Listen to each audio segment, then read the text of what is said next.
Hello students, last video में हमने drooping characteristic of alternator discuss किया था, जिसमें हमने डिस्कस किया था कि how we control frequency and voltage from a particular alternator. जैसे आपके पास एक ये पर्टिकुलर अल्टरनेटर है, ठीक है, ये आपका कोई अल्टरनेटर है, ठीक है ना। इसके अंदर से आप प्राइम मूवर से कनेक्ट करते हो, ठीक है ना। ये मैं इसका ब्लॉक डायग्राम बना रहा हूँ यहाँ पर। ये आपका बॉयलर है ना। बॉयलर पर आप इनपुट देते हो, स्टीम इनपुट देते हो, ठीक है। देन ये इसकी फील्ड वाइंडिंग्स हैं,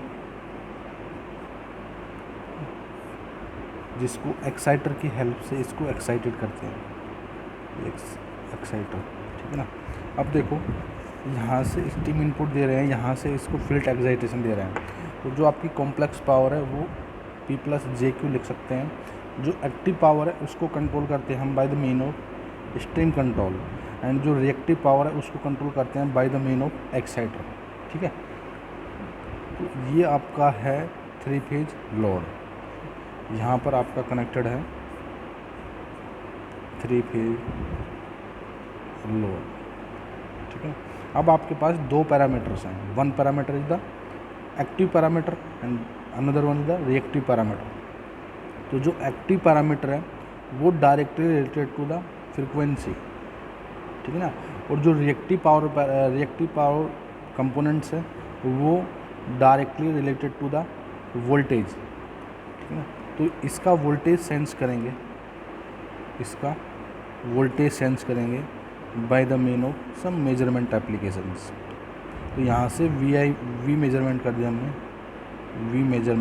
हमने, ठीक है। Then we will compare to it, ये क्या आपका समेशन ब्लॉक है, ठीक है ना। इसको हम कंपेयर करेंगे वी रेफरेंस से कंपेयर करेंगे। Then it will produce some error, यहाँ पर एरर प्रोड्यूस होगी, क्योंकि अगर V reference minus V actual क्या है, जो ग्रिड का वोल्टेज है, ठीक है ना, इट इज कॉल्ड एरर। तो अकॉर्डिंग टू एरर हम इसको फीड करेंगे controller, PID controller, may be the some other controller, ठीक है ना। तो इसको फीड करेंगे controller, and controller will give it command to the exciter, ठीक है ना। तो जो कंट्रोलर है ये एक्साइटर को कमांड देगा for the changement of reactive power. तो ये हो गया आपका reactive power control.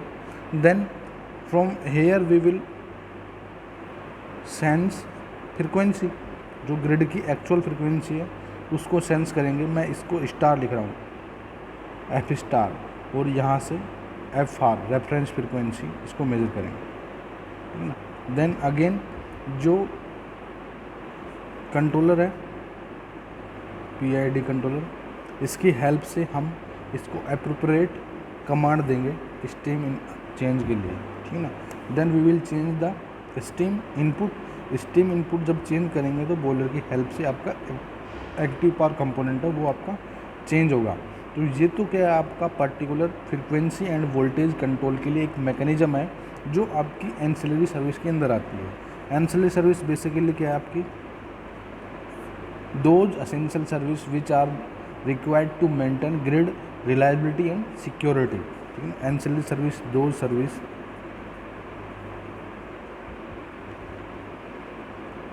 which are required to maintain grid reliability and security। तो ग्रिड के अंदर वो सारे एसेंशियल पैरामीटर जो ग्रिड की सिक्योरिटी एंड रिलायबिलिटी को चेंज कर सकते हैं, they will come in to the ancillary service. Ancillary service basically एक पर्टिकुलर सर्विस है, जैसे आपकी ट्रांसमिशन सर्विस होती है, डिस्ट्रीब्यूशन सर्विस होती है, ऐसे आपकी एंसिलरी सर्विस है। जो एंसिलरी सर्विस के अंदर ये सारा का सारा कंट्रोल मैकेनिज्म आता है। Now we will come in the load management,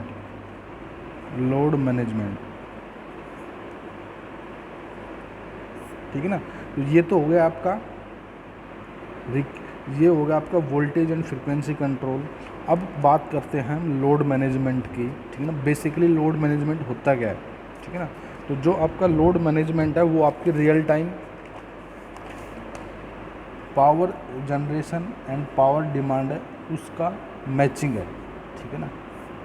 अगर इसमें कहीं भी डिफरेंस आता है power generation and power demand के अंदर, तो आपकी जो एक्टिव पावर है वो डायरेक्टली डिपेंड करती है इस पर, ठीक है ना।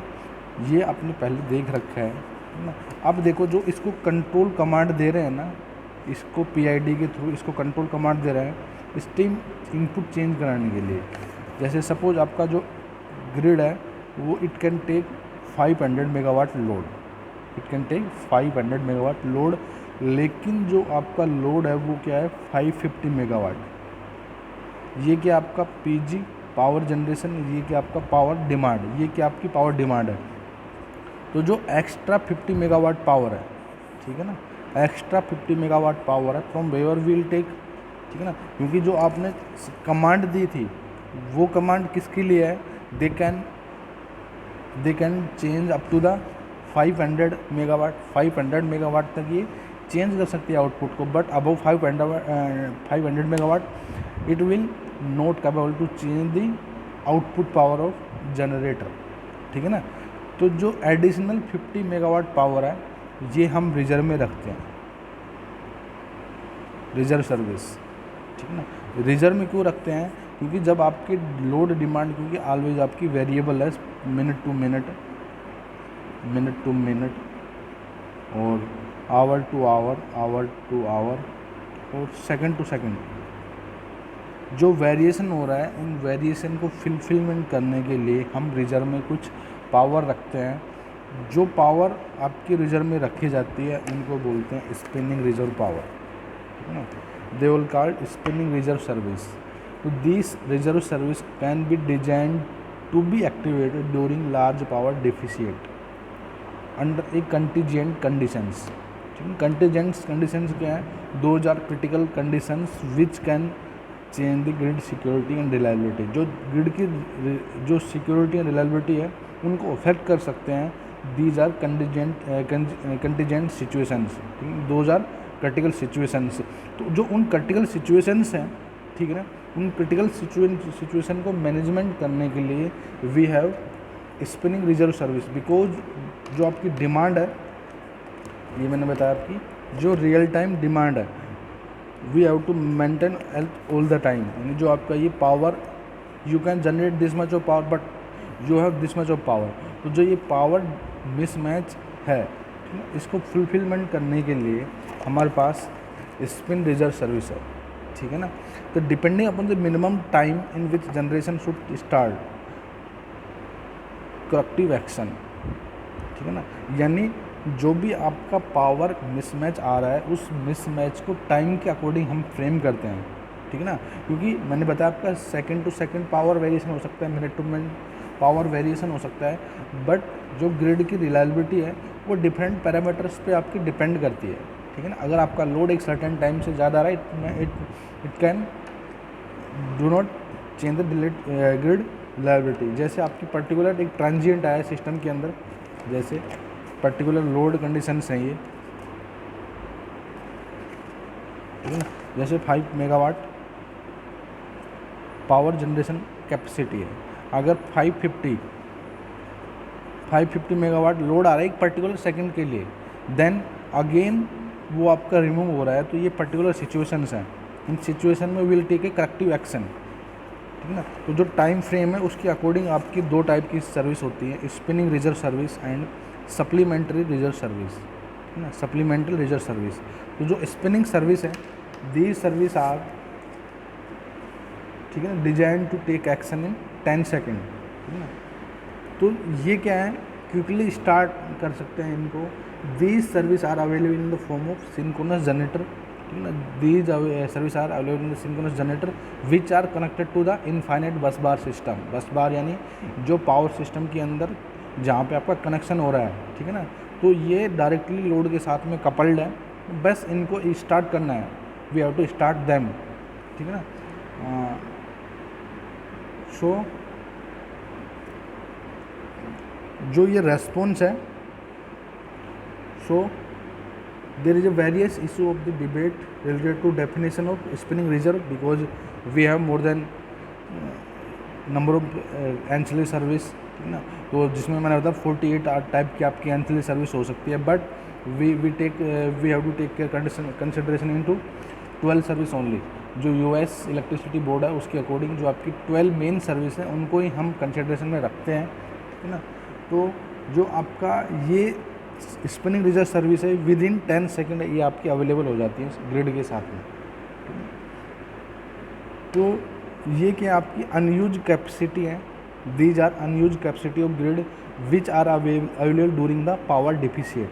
जो पावर डिफिशिएट है उसके अंडर ये अवेलेबल हो सकती हैं, क्योंकि ये आपकी डायरेक्टली रोड के साथ में कनेक्टेड है। जैसे मैं आपको बताता हूँ,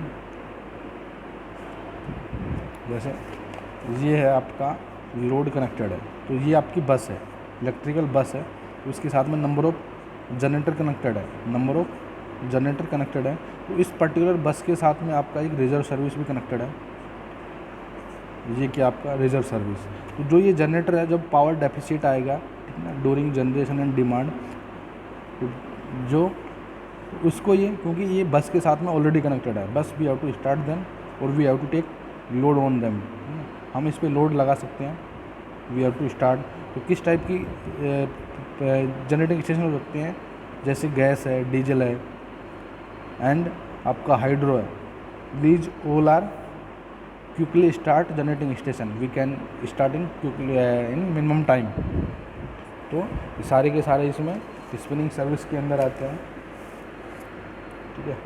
एंड सप्लीमेंट्री सर्विस, जो सर्विस आपकी मोर देन 20 सेकेंड के लिए अवेलेबल रहती हैं, जैसे the service available in the form of synchronous generator. मैंने बताया आपकी जो स्पिनिंग सर्विस है, the service are available in the form of synchronous generator and that are synchronize with the grid, यानी जो आपकी इन्फाइनाइट बस बार है उसके साथ में कनेक्टेड रहती हैं and we have to synchronize them and we can connect load across the synchronous generator. The response must be available within 10 second and 10 second. जब भी आपका कोई भी लोडिंग मिसमैच कंडीशन आई तो विद इन 10 सेकेंड में ये service आपकी वहाँ पर अवेलेबल होनी चाहिए, यानी रन करनी चाहिए and should be sustainable for the further 20 second, ठीक है ना। यानी जो आपके 10 सेकेंड के लिए आपकी स्टार्ट हो जाएंगी और फर्दर 10 सेकेंड के लिए they can sustain. These are spinning service, ये मैंने बता दिया आपको। The spinning service is unused capacity which can be activated on the decision of system operators, ठीक है ना। जो सिस्टम ऑपरेटर्स हैं they will manage the power plant grid, ना जो ग्रिड है उनको मैनेज करते हैं, तो उनके डिसीजन पर हम ये सिस्टम को स्टार्ट कर सकते हैं। The unit providing supplementary service need not start responding immediately, यानी जो आपकी स्पिनिंग सर्विस है ये आपकी क्विकली इनको स्टार्ट किया जा सकता है 10 सेकंड के अंदर, बट जो आपकी सप्लीमेंट्री सर्विस है यानी जो आपकी स्पिनिंग सर्विस है उनके फेल होने के बाद भी वी कैन स्टार्ट दिन सप्लीमेंट्री सर्विस, है ना। तो जो supplementary service are provided by the generator that have fast startup,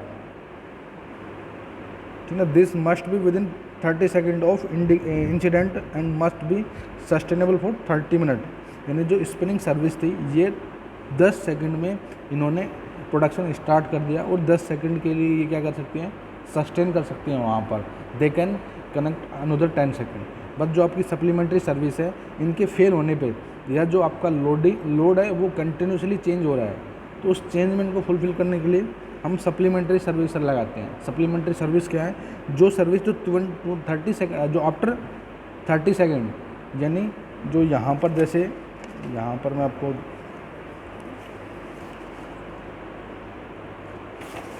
जैसे यहाँ पर देखो ये ग्राफ देखो 0 सेकंड पे यहाँ पर धीरे धीरे इसके अंदर फ्रिक्वेंसी वेरिएशन हो रहा है, देन 10 सेकंड बाद वो फ्रिक्वेंसी आपकी डिक्रीज हो रही है।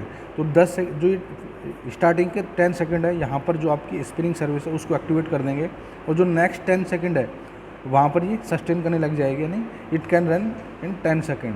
अनदर 10 सेकंड में अगर आपका फ्रिक्वेंसी वेरिएशन ज़्यादा हो रहा है तो इस केस में हम सप्लीमेंट्री सर्विस है उनको इमीडिएटली सिस्टम के साथ में कनेक्ट करेंगे और जो ये सप्लीमेंट्री सर्विस हैं ये 20-30 मिनट के लिए वहाँ पर सस्टेन कर सकती हैं। यानी जो ग्रिड है, अगर 30 मिनट तक वेरिएबल लोड उस पर आ रहा है तो it can sustain up to 30 minute तक ये सस्टेन कर सकती है। Okay, thank you.